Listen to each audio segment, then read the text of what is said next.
क्योंकि अभी तक हमने size, slant, speed, spacing, angle, ये जो मेन मेन चीजें थी वो अभी तक हमने सारी समझी हैं।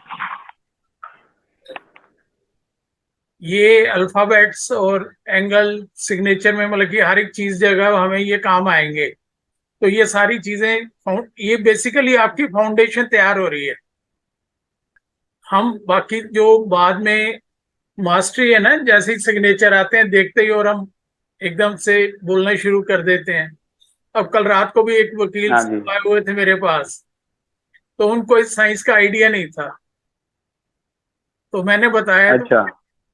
उन्हें बड़ी हैरानगी हुई कि यार इतनी उम्र होगी, कोर्ट में काम करते हुए बहुत सारे एक्सपर्ट भी देखे, किसी के बारे में थोड़ा साइन, वो कहते साइन ये तो वेरीफाई करवाते हैं हम कई बार कि ये ओरिजिनल है या नहीं है, क्योंकि चेक पे, प्रॉपर्टी की पेपर पे फ्रॉड साइन कर देते हैं लोग, आते हैं हमारे पास, हम वो एक्सपर्ट से करवाते हैं। तो जब वो बैठे तो मैंने उनको बताना शुरू किया, तो फिर उनको इंटरेस्ट आया। फिर उनकी बहुत सारी बातें मैंने बताई, तकरीबन आधा घंटा लग गया। तो फिर उनका मन ही नहीं था उठ के जाने का, और देखो क्या है और क्या है, निकल चुकी है कोर्ट में। तो हैरान हो रहे थे कि सिर्फ सिग्नेचर देख के एक पेपर के ऊपर आप इतनी बातें कैसे जान सकते हैं। तो उसमें ये जो चीज मैं आपको बता रहा हूँ, बेसिकली जो इस तरह के एक्सपीरियंस आपके साथ होंगे जब आप करेंगे अपनी फैमिली में, फ्रेंड्स के साथ, तो ये उस टाइम ये जितनी चीजें हम डिस्कस कर रहे हैं ना, साइज, जैसे सिग्नेचर का पहले ही अल्फाबेट देखेंगे तो आपको पता लग जाएगा कि ये आदमी कैसे है। अब उनकी जो मैं रात को देखी हैंडराइटिंग, आधे अक्षर राइट हैंड साइड थे, आधे अक्षर उनके लेफ्ट हैंड साइड को जा रहे थे। तो मैंने कहा कई बार तो आप बहुत अच्छे से एक्सप्रेस करते हैं अपने आप को, आपका कम्युनिकेशन स्ट्रांग होता है। कई बार आप हेजिटेट करते हो और अपना व्यू पॉइंट खुल के नहीं रखते। कहते हैं हाँ बिल्कुल होता है भी, कई बार सामने वाला वकील थोड़ा शार्प है, ज्यादा स्ट्रांग है, ज्यादा शाउट करके बोल रहे हैं, तो उस टाइम कहते हैं मैं चुप कर जाता हूं। अब ये चीज उनके अलावा किसी को नहीं पता। तो जो मैंने स्लांट बताए थे कि 90 के एंगल से जैसे जैसे लेफ्ट में जाएगा वो आदमी इंट्रोवर्ट होता चला जाएगा, जैसे जैसे राइट में जाएगा वो थोड़ा फ्लेक्सिबल होगा, और जो बिल्कुल 90 पे रहता है वो मैन ऑफ प्रिंसिपल होता है। पुलिस कमिश्नर है, कस्टम का कलेक्टर है, इनकम टैक्स का कोई ऑफिसर है, तो वो लोग सिर्फ ऑर्डर बनाना जानते हैं, ऑर्डर पास करना जानते हैं, और ऑर्डर को इम्प्लीमेंट करना जानते हैं। तो उससे मेरे ख्याल ये जो चीजें अभी तक हमने की, आपके एसेट हैं, खजाना है आपके पास, जी। उसको जितनी बार देखोगे, क्योंकि ये बातें ऐसी हैं, अब फ्लो में तो मैं भी बोल जाता हूँ, बाद में अगर सेशन के इमीडिएटली बाद पूछे कि भी मैंने क्या क्या बोला तो शायद मुझे एकदम से याद नहीं आए, तो नहीं स्टोर तो नहीं हो सकती उनको जब तक दो तीन बार सही बात है। सुनेंगे नहीं। और फिर जैसे जैसे सही बात धीरे है। धीरे हमारा एक्सपीरियंस होता जाएगा, फिर ये चीजें जो है फिर हमारे सबकॉन्शियस माइंड में स्टोर हो जाती है। फिर हमें सही ना बात। पेपर चाहिए ना वीडियो देखने की जरूरत है, बस फिर तो सिर्फ सामने हैंडराइटिंग हो, सिग्नेचर हो, और उसके बाद आप उसकी जन्म पत्री खोलते जाओ, बोलते जाओ। और हम्म। तो जब कभी भी आप बी, डी, कैपिटल या स्मॉल लिखते होंगे तो आप देखना उसकी जो नीचे वाली लाइन है, डी की जैसे नीचे वाली लाइन है, एक तो स्टैंडिंग लाइन है डी की, और एक जो नीचे है उसमें थोड़ा सा गैप रह जाता होगा सर। आप लिख के सही बात है। भूख होती है कि हर दिन कुछ नया सीखा जाए, जिंदगी के साथ हर दिन कुछ एक्सपेरिमेंट किए जाए, और प्रयास करने से और अभ्यास करने से हर दिन जिंदगी बेहतर हो जाती। अगर हम ये सही है। दो चीजें नहीं करते तो जहां पे हैं हम वहीं पे फिर मतलब कि पूरी जिंदगी को हम काट देते हैं। तो इसलिए प्रयास और अभ्यास तो मैं अभी तक खुद भी सीखता हूँ और बच्चों को भी कहता हूँ कि वीक में कम से कम 2 से ढाई घंटे अपने इस हिस्से के ऊपर, ब्रेन के ऊपर जरूर इन्वेस्ट करो कुछ। बाकी चीजों पे हम इन्वेस्ट करते हैं, कपड़ों पे करते हैं, प्रॉपर्टी पे करते हैं और सामान लेते हैं। दिमाग के ऊपर जरूर इन्वेस्ट करो, इसकी नॉलेज बढ़ाओ अगर जिंदगी को सही ढंग से जीना। बहुत आसान हो जाती है जिंदगी। तो आया था, एक तो मैंने एंगल एक्सप्लेन किए थे और दूसरा मैंने राइट। डॉट्स डॉट्स आपको एक्सप्लेन किए थे सारे। वो चीजें क्लियर हैं आपको? जैसे डॉट ठीक है। लेफ्ट में जाता है तो वो पास्ट की तरफ ले जाता है, राइट की तरफ जाता है तो वो हमें फ्यूचर की तरफ। चलो। लेकिन अगर प्रॉपर आई और जे के ऊपर डॉट लगाते हैं तो उससे हमारा सारा ध्यान जो है वो प्रेजेंट में, कंसंट्रेशन जो है वो बनी रहती है।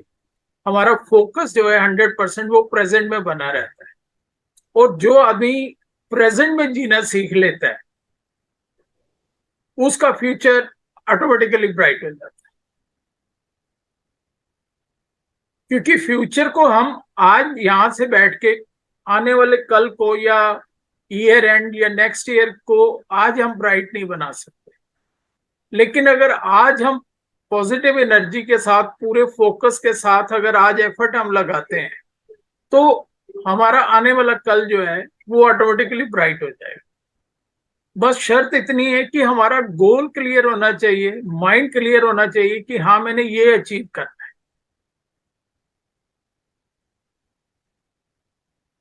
अब इससे नेक्स्ट जो डॉट्स के बाद आता है वो आता है लाइंस। थोड़ा सा मैंने इंट्रो तो दी थी लास्ट टाइम आपको कि लाइंस हाँ जी। कैसी होती हैं। नॉर्मली तो लाइन होती है और मोस्टली लोग सिग्नेचर के नीचे ये लाइन लगाते हैं। कुछ लोग हैं जो नहीं लगाते लेकिन मैक्सिमम लोग ये लाइन लगाते हैं। टेढ़ी लगाएं, सीधी लगाएं, टुकड़ों में लगाएं, वो बात अलग है। अब ये जो लाइन नीचे लगाई जाती है इसको, है तो ये स्पोर्ट लाइन, क्योंकि ऊपर हमारे साइन होते हैं और नीचे जो हम एक सपोर्ट देते हैं किसी भी चीज की, कोई फर्नीचर बनाते हैं, बिल्डिंग बनाते हैं तो उसके नीचे एक सपोर्ट लगा देते हैं। तो ये हमारी एक सपोर्ट लाइन है। लेकिन इसको अलग अलग किताबों में, अलग अलग लिटरेचर जब पढ़ोगे या कहीं से भी कोई रेफरेंस आएगा तो आप कंफ्यूज नहीं होना। इसको सपोर्ट लाइन भी बोलते हैं, इसको अंडरलाइन भी बोलते हैं, अंडरस्कोर भी बोलते हैं और बेस लाइन भी बोलते हैं। ये चार तो कॉमन है बहुत, जो टर्म्स इसके लिए यूज की जाती है। अब ये लाइन लगाने की जरूरत क्या है? साइन तो हमारे इसके बिना भी पूरे हो गए।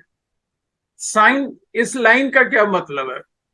और हम ये चीज बार बार कहते हैं कि ये लाइन सिग्नेचर को टच भी नहीं करनी चाहिए। वो भी मैं दिखा देता हूं आपको, तो फिर उसके साथ साथ और क्लियर हो जाएगा आपको।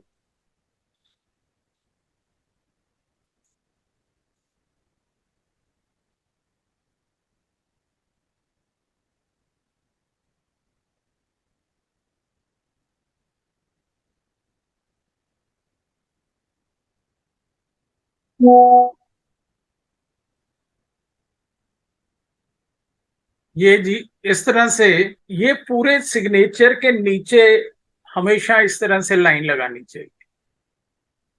ये एक्चुअली देखो, यहां से शुरू से लेके आखिर तक पूरा हमारी लाइफ को, हमारे नाम, मिडिल नेम इसमें नहीं है, लेकिन अगर मिडिल नेम भी हो और सरनेम भी है तो पूरे को ये सपोर्ट कर रहा है। इसका फायदा क्या होता है कि जो ये लाइन लगाते हैं, एक तो उनके अंदर कॉन्फिडेंस काफी होता है, कहीं भी वो हेजिटेट नहीं करते, इजिली सामने वाला प्रेशर डालने की कोशिश करे तो उसके प्रेशर में दबाव में नहीं आते। दूसरा, जो लोग आजकल नए बच्चे जितने भी हैं, वो ना मिडल नेम और सर नेम नहीं यूज करते, वो single name first name use करते हैं। जब सिर्फ फर्स्ट नेम यूज करते हैं तो हमें फैमिली की, फ्रेंड्स की, सोशल सर्कल जो हमारा होता है, जो अंकल आंटी जो हमारे रिलेशंस में शुरू से चलते आ रहे हैं, डायरेक्ट ब्लड रिलेशन नहीं होता लेकिन अदरवाइज बहुत क्लोज रिलेशन होते हैं, तो उनकी कहीं ना कहीं हमें सपोर्ट मिलती रहती है। हम कहीं भी जाते हैं, कभी भी अकेले नहीं फील करते। दूसरा, जब साइन करते हैं और नीचे पूरी लाइन लगाते हैं, फाउंडेशन तो स्ट्रांग होती है, कॉन्फिडेंस तो बढ़ता ही है, एक पर्सनैलिटी। अब आप इस लाइन के बिना ये साइन देखो और इसको साइन लाइन के साथ देखो, तो एक अलग लगता है कि हाँ किसी अथॉरिटी के साइन है, ऐसा फील होता है। जैसे लाइन लग जाती है और एक ये भी जैसे बहुत बड़ी एक एक्सेसरी किसी चीज के साथ लगा दी, तो वो कॉन्फिडेंस पर्सनैलिटी को तो सपोर्ट करता ही करता है, अदरवाइज एक अलग इंप्रेशन क्रिएट करता है कि भी हाँ ये किसी अच्छे अथॉरिटी के साइन है। दूसरा, ये लोग जो होते हैं ये अपने ना कुछ रूल्स बना के रखते हैं लाइफ के, कुछ प्रिंसिपल्स होते हैं कि ये काम करूंगा तो ऐसे करूंगा, जो इनको बचपन में सिखाया जाता है, जो फैमिली की ट्रेडिशंस होती हैं, तो ये उसके साथ ही चलते हैं, उसी को फॉलो करते हुए ही आगे बढ़ते हैं। जिन लोगों के नीचे यहाँ लाइन नहीं होती, वो क्या है कि वो समय के भाव, जो टाइम चल रहा है, जैसा चल रहा है, बस उसी के साथ वो पूरी जिंदगी गुजारते हैं। वो कभी भी अपना कुछ ऐसा स्टैंड नहीं ले पाते कि नहीं ये चीज ऐसे होनी चाहिए, या हमारे घरों में ऐसे होती थी, या हमारे पेरेंट्स ग्रैंड पेरेंट्स ऐसे इस काम को करते थे, उस ट्रेडिशन को मेंटेन करना है, मतलब कि वो उनमें वो चीज नहीं दिखाई देती आपको। नेक्स्ट, और इसमें ये होता है कि ऐसे लोग जो होते हैं वो कॉन्फिडेंस के साथ अपना गोल सेट करते हैं, और जब गोल सेट करेंगे तो फिर उसके लिए पूरी जान भी लगाएं, डेडिकेशन बहुत इन्वॉल्व हो जाती कि ये तो मुझे अचीव करना ही करना है हर हालत में। अब इस लाइन से कितना कुछ एक पर्सनैलिटी में चेंज आ सकता है।